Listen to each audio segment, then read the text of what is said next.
You saw the thumbnail and read the title. JuJu Watkins is ready for the WNBA. The 6'2" guard is having one of the most historic freshman seasons in the history of college athletics.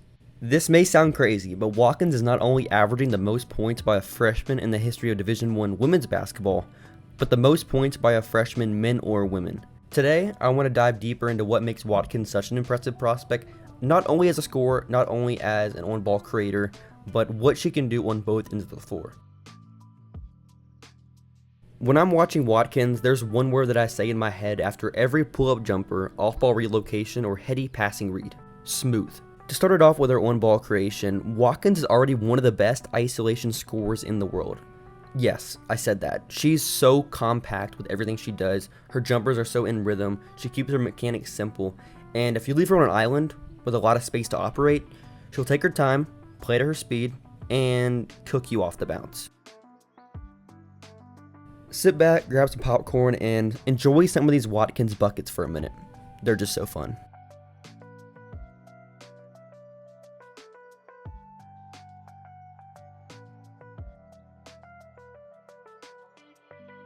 Watkins also provides a ton of value off the ball, so enjoy some of these clips as her as an off-ball shooter and cutter.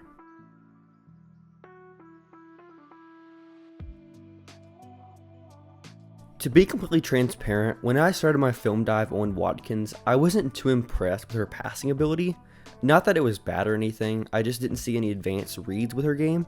But as I've watched more and more, it's become really evident to me that she adds value as a passer, especially with her ability to collapse the defense with her drives and open up shooting pockets for her teammates. Leveraging that gravity is going to be extremely huge for her going forward, giving herself easy passing windows to make.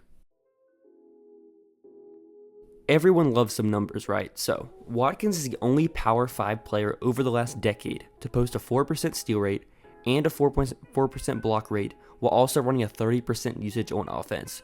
For reference, Watkins' usage is the highest of any Power 5 player over the last decade as well. So, this usage on offense leads to her sometimes taking plays off on defense, and understandably, right? She's handling this much of an offensive load, she's going to take plays off. You expect these lapses to trickle down as her usage dips, but she's already a plus defender right now with all the tools in the world you look for in someone that can excel on this side of the ball. At 6'2", Watkins has impressive size and length, combined with excellent feel and timing for help rotations and passing lanes. There's a lot to like overall with Watkins' defense, both from a physical standpoint, being the size, length, stuff that you look for in a wing, but also the brain behind her game. She's so smart, she has a really good feel for rotations and being in the right spot, which is very huge for someone at her size that can really capitalize on her physical gifts. In 1971, the Supreme Court ruled against the NBA's requirement for players to wait 4 years before entering the NBA Draft. The WNBA is at a similar point in their league history. My question is, doesn't it seem like if Watkins or another college player took this to federal court, they could easily overturn this rule in the CBA so players could declare as early as they wanted to, whether that's as a freshman, a sophomore, or a junior? Right, so let's live in a hypothetical world for a minute where Watkins can declare for the 2024 draft. So if this did happen, how many points, rebounds, and assists would she average as a rookie? And what are her shooting splits? So let me know in the comments below. For me, I don't think it's unrealistic to expect Watkins to have a rookie season on par with Maya Moore's season in 2011. In most cases though, Watkins is an outlier. There's not often players that are this ready to play professionally as young as she is at 18, 19 years old.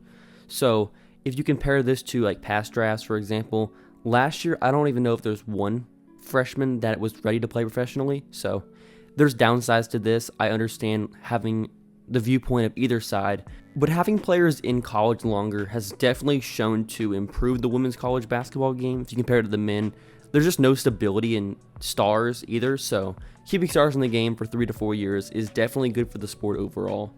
And then also you compare it to the professional structure as well. The WNBA doesn't have a G League system or any developmental system. So for one, overturning this rule could stunt a lot of players' development. It could also leave a lot of players without places to play if they don't make a roster either, because there's just no opportunities in the States. They'd have to go overseas, and that's tough to expect an 18 to 19-year-old to go overseas and excel at that age.